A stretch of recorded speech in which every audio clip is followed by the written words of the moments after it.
Architrave Gaming. I'm the Archmaster. Today we are back to random bits of world building ideas that I've come up with over the last few years because the Lord's very generous. Gives me lots of crazy ideas. I was playing Control. I think it's a 2018-2019 game, Control. You have levitation powers and a bunch of telekinetic stuff. You don't really throw people around. You kind of float around and you throw boxes and things at people and you do this melee thing. But I was playing with my brother actually, and I was there's this dash ability, and when you dash, you move up against something, you dash against it, and it kind of breaks because of your momentum or something, right? It's all about telekinetic force. So you dash up to enemies and they get hurt, but also if you dash by something, it's really cool because it breaks as you go by, because you're the force of how quickly you move. It's kind of a cool thing. And then I went into the nice wood paneled office building, and I'm trying to get somewhere, so I'm just dashing. I'm just destroying the bookshelves as I'm going down a corridor. All the wall paneling is just being, just shucked off the walls as I pass. I'm just thought, that's such a ridiculous thing. This character is just walking through, her own office, just destroying everything as she goes. And I was like, what if there was a character that as they walk, or maybe run, or maybe jump, there could be various circumstances that trigger it. But what if there's a character that wherever they go, destruction follows? The table just breaks and the walls just, the paneling flies off the walls and someone's bone breaks, or maybe it only affects objects, maybe it doesn't affect people. There can be lots of things, but I think that's an interesting idea, and you can justify it by saying, oh, they've been touched by chaos, or something like that. Limbo. I just thought that was a really cool thing to just have you walking around, it could be a person, it could be the whole party, it could be that whenever you enter combat, or maybe it's a subclass or something with the barbarian with his rage, where you enter rage and everything around you just starts breaking. There are lots of ways you can apply this. But yeah, I thought that was cool. It's a cool visual, and yeah, you can't see it as well in a tabletop arch game, but I just thought it was a cool idea. Anyway, next is an idea that I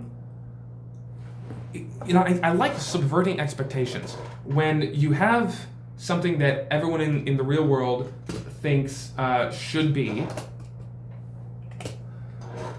and then you say, no, actually, that's not the way it is. Here's why. And it actually makes sense. And then you see how the people in the world have to, adapt to it, or they just kind of accept it as normal because, in the world, it's always been this way. But then the players get to be challenged. They get to see something where they're like, that's odd. What do I do with this, right? And it makes them think, and I think that's kind of fun for the players, for the GM. It's cool to challenge ourselves with our frame of mind and to get out of our frame of mind, our normal, boring way that we think about stuff, and it helps us actually be more creative, in my opinion.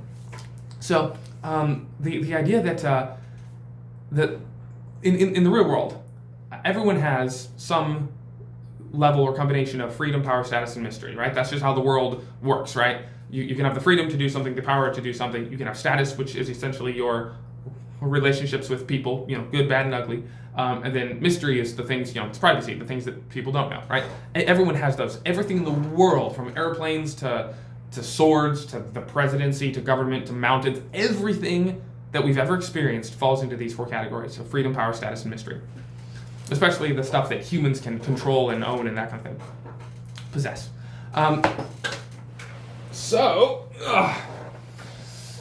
Anyway, the idea that I'm finally getting to is that what if anyone who had a certain level of one of those pillars was recognized as having a seat at the table, was recognized as having some kind of authority. So say you have a ruler, or a council of rulers, right? And these people rule over power.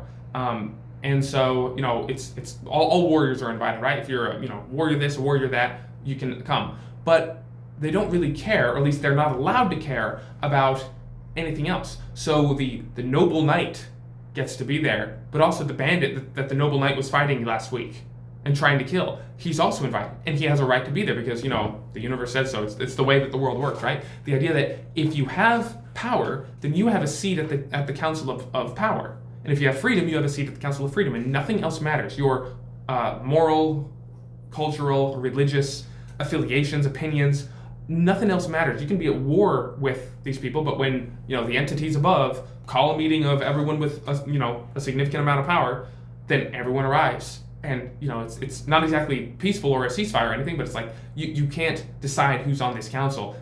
The fact that they have enough power means they're on the council. I just think that's subversion of how the world technically works is just interesting if you put it in a fantasy world and be like, yeah, these are the fantasy rules of the world. Here's another thing.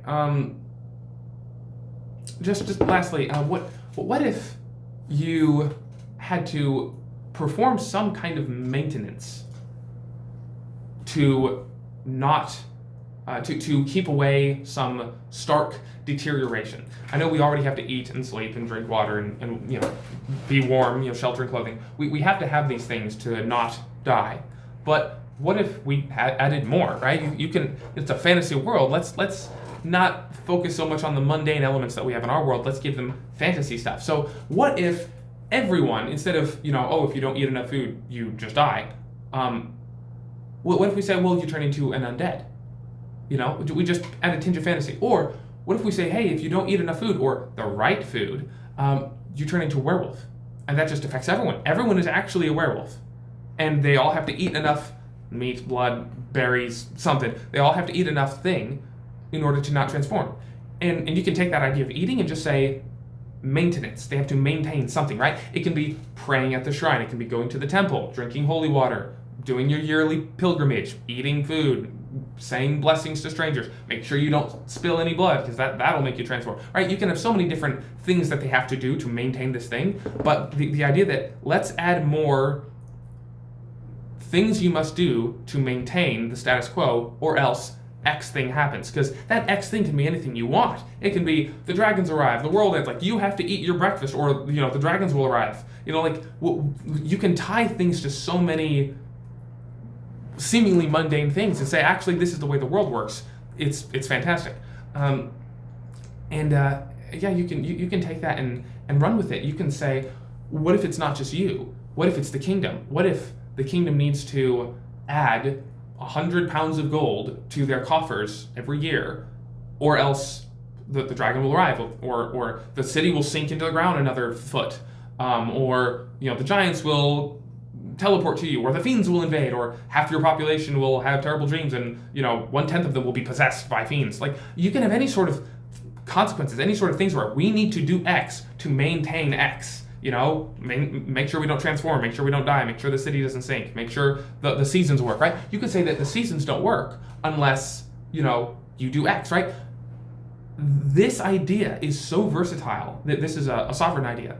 You can apply it to pretty much anything you want in world building to solve world building inconsistencies. Like, why are there dungeons everywhere? Why are people dungeon delving all the time? It's like, well, because they have to do it to maintain X. To make sure the sun rises in the morning, to make sure that the crops grow, to make sure anything, right? You can, any weird inconsistency that you have in your world or that you want to have but you can't justify, you can justify it now. You can say, oh yeah, they have to do that, or this thing has to happen, or whatnot, or else this, right? Anything you want. It's a very versatile idea. That's the point of sovereign ideas. It's a core idea. It's above, and it has a bunch of little applications, a bunch of little children. But yeah, anyway. Thanks for watching. Like and subscribe. I have Patreon in the description. I already have a free member. Isn't that cool? Anyway, thanks for watching. God bless.